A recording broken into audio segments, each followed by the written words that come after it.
In this video, we will show how you can connect your email with the IMAP protocol to DocBits for automatic email import.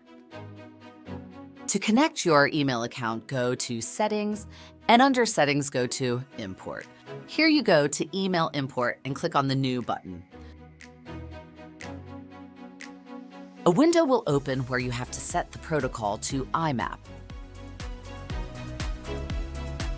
Then choose the encryption of your email. Fill out the shown fields.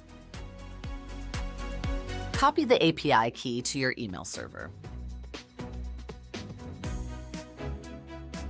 Set the port. Optionally, activate the toggle to merge the documents that are attached to your mails. Click Save to finish your configuration. When you now edit the connection, you can choose the folders you want to import into DocBits.